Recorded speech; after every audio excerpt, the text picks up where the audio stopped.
نبی نے کہ جنہاں دے دربار سے اسرائیل آوے موت دا فرشتہ تے انہوں بھی تھپڑ کٹ مارتے ہیں.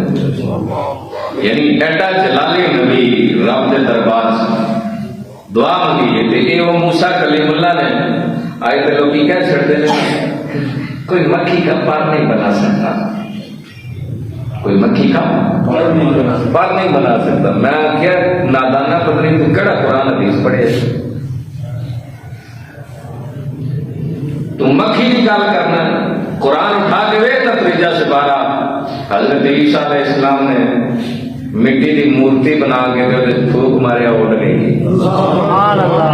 بڑی دلی سبحان اللہ.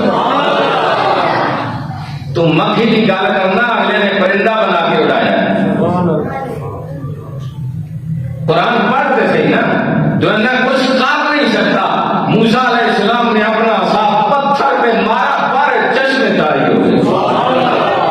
کبھی پتھر جو بھی پانی ہے پتہ نہیں تو کیڑا قرآن حدیث پڑھی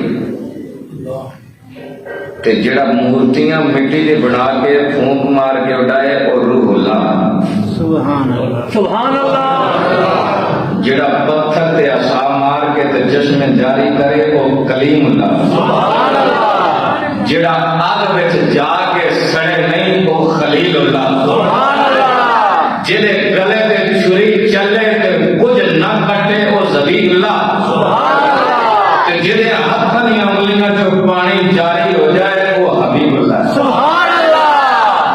سورہ توبہ پڑھے. سب سے کرٹیکل جنگ نبی علیہ السلام کی مبارک زندگی کی غزوہ تبوک.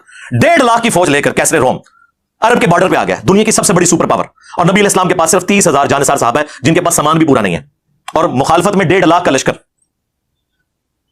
باقی صحابہ جا نہیں سکتے ساتھ. سورہ توبہ آیت نمبر 92 میں اللہ تعالیٰ فرماتا ہے کہ اے نبی علیہ السلام تمہارے پاس لوگ حاضر ہوتے ہیں کہ ہمارے لیے کوئی سواری کا بندوبست کر دیں, ہم بھی آپ کے ساتھ جائیں جہاد کے لیے.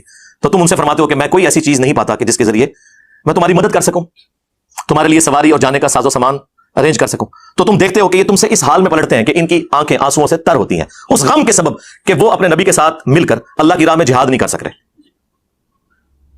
تو اس وقت حضور علیہ السلام نے تو نہیں اوپر دیکھا تو سونا, درخت دیکھا تو سونا, ادھر دیکھا تو سونا. وہ تو ترمذی میں اللہ, کیا اللہ کے ساتھ کوئی اور الہ بھی ہے جس کی یہ کوالٹیز ہوں؟ قلیلا ما تذکرون, بہت کم بھی تم نصیحت حاصل کرتے ہو. اس آیت کے اندر اللہ تعالیٰ نے کلیئر کٹ حکم فرما دیا کہ جو کوئی شخص اللہ کے سوا کسی سے دعا کرتا ہے گویا کہ اس نے اسے اپنا خدا الہ اور معبود مان لیا ہوا ہے.